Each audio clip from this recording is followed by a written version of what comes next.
Hello everyone, welcome back on vet biology academy. आज मैं फिर से आपके लिए एक ही बहुत ही अच्छा वैकेंसी लेकर आई हूँ जो कि आपका CSIR Indian institute of toxicology research से आया हुआ है, जो कि आप देख सकते हो यहाँ पर उसका होम पेज खुला हुआ है। तो यहाँ पर अगर आप उसके होम पेज पे जाते हो और जो इसका वेबसाइट पे दैट इज IITR.RES.in, इसके पे जाते हो तो यहाँ पर आपको नीचे रिक्रूटमेंट दिख रहा होगा। यहाँ पर रिक्रूटमेंट में जाते हो, ठीक है। यहाँ पे रिक्रूटमेंट जाते हो तो यहाँ पर लिख रहा होगा, ये जो आपका रिक्रूटमेंट है that is recruitment for post of scientist, senior scientist, और यहाँ पर प्रिंसिपल साइंटिस्ट जो एडवर्टाइजमेंट नंबर है दैट इज IITR 32025, जो कि 1 अगस्त को ये ओपन कर दिया गया था। यहाँ पर हम इसके बारे में देख लेते हैं। एडवर्टाइजमेंट इंग्लिश, इसको मैं खोल लेती हूँ। यहाँ पर अगर आप इसको देखते हो, होपफुली आपको क्लियर दिख रहा होगा। यस, तो यहाँ पर स्टार्टिंग डेट जो है इसका, स्टार्टिंग डेट आपका ऑनलाइन एप्लीकेशन का वो आपका 1 अगस्त 2025 जो है स्टार्ट कर चुका गया है। और यहाँ पर लास्ट डेट जो है आपका ऑनलाइन रजिस्ट्रेशन का वो आपका 31 अगस्त होने वाला है। और फिर last date submitting of complete application on portal वो आपका 5 सितंबर तक आपको ये कंप्लीट सबमिट कर देना है एप्लीकेशन फॉर्म पोर्टल पे, ठीक है। नेक्स्ट आगे हम देख लेते हैं कुछ चीजें और डिटेल। यस, यहाँ पर आपको एज रिलैक्सेशन, जो आपका सैलरी मिलने वाली है, वो सारी चीजें, कौन से पोस्ट है, कितने पोस्ट है, ये सारी दी हुई है। जैसे कि 3 पोस्ट है, जैसा कि मैंने बोला, साइंटिस्ट, सीनियर साइंटिस्ट और प्रिंसिपल साइंटिस्ट के लिए। यहाँ पर टोटल पोस्ट जो आई हुई है, टोटल वैकेंसी साइंटिस्ट के लिए 16 है, सीनियर साइंटिस्ट के लिए 1 और प्रिंसिपल साइंटिस्ट के लिए 1। पे लेवल जो है एज पर 7 CPC के अकॉर्डिंग आपको मिलने वाला है। साइंटिस्ट के लिए लेवल 11, सीनियर साइंटिस्ट के लिए लेवल 12 और प्रिंसिपल साइंटिस्ट के लेवल 13। यहाँ पर सैलरी जितना आपको मिलेगा ये पूरा दिया हुआ है। साइंटिस्ट के 1,15,548 तक, सीनियर साइंटिस्ट 1,32,864 तक, और प्रिंसिपल साइंटिस्ट 2,01,972 तक। एज रिलैक्सेशन साइंटिस्ट के लिए 32 ईयर्स है लास्ट, और सीनियर साइंटिस्ट के 37 ईयर्स, प्रिंसिपल साइंटिस्ट के लिए 45 ईयर्स यहाँ पर एज है। देन यहाँ पर कुछ हम इसेंशियल क्वालिफिकेशंस देख लेते हैं। जैसे कि यहाँ पर तो एरिया एनालिटिकल केमिस्ट्री है, तो सबसे पहले लाइफ साइंस का देख लेते हैं। यस, यहाँ पर देखो कि साइंटिस्ट पोस्ट के लिए है एरिया इको टॉक्सिकोलॉजी है। यहाँ पर पोस्ट कोड याद रखना है आपको, क्योंकि फिल करने के टाइम पे ये आपको मेंशन करना पड़ेगा एप्लीकेशन फॉर्म जब फिल करोगे तो। इसका एसेंशियल क्वालिफिकेशन अगर हम देखें, लिखा है PhD submitted in area of biological sciences, biochemistry, fisheries, marine biology और equivalent with specialization in ecological modelling and toxicity.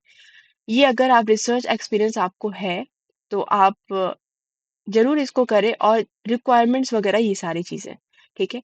ये एक पोस्ट है। देन उसके बाद यहाँ पर इन्वायरमेंटल इंजीनियरिंग के लिए है, उसके लिए ये एसेंशियल क्वालिफिकेशंस है, बायोलॉजिकल साइंस में आपका PhD होना चाहिए।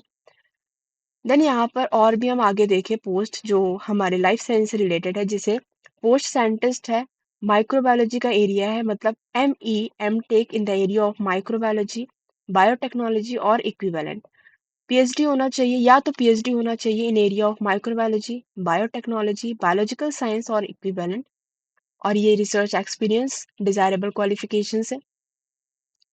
देन एक और साइंटिस्ट का पोस्ट है, किस एरिया में, food drug and chemical toxicology. यहाँ पर आपको PhD होना चाहिए लाइफ साइंस फील्ड में, केमिकल साइंस में और इक्विवेलेंट। यहाँ पर रिसर्च एक्सपीरियंस होना चाहिए। देन उसके बाद नेक्स्ट है हमारा यहाँ पर साइंटिस्ट, जिसमें मॉलिकुलर न्यूरो टॉक्सिकोलॉजी है।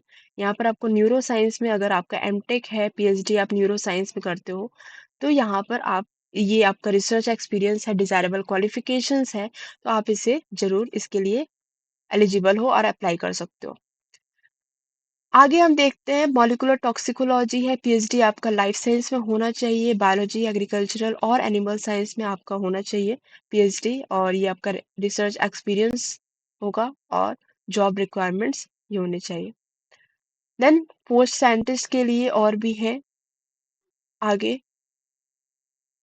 यस, ये तो अभी तक हमने जो भी बताया साइंटिस्ट पोस्ट की बताया। प्रिंसिपल साइंटिस्ट के लिए जैसा कि मैंने बोला कि आपका एक ही है, अनरिजर्व कैटेगरी में एक ही पोस्ट है और ये आपका पोस्ट कोड ज़रूर याद रखना है, PC17। ये आपका एमबीबीएस या पीएचडी होना चाहिए, प्लस पीएचडी होना चाहिए in area of sciences, biochemistry, biomedical science, microbiology और एमडी होना चाहिए माइक्रोबायोलॉजी। ये तो आपका, ये अगर है तो ज़रूर आप इसे अप्लाई कर सकते हो। ये आपका डिज़ायरेबल क्वालिफिकेशंस होना चाहिए, जॉब रिक्वायरमेंट्स या स्पेसिफिकेशंस ये दिए गए।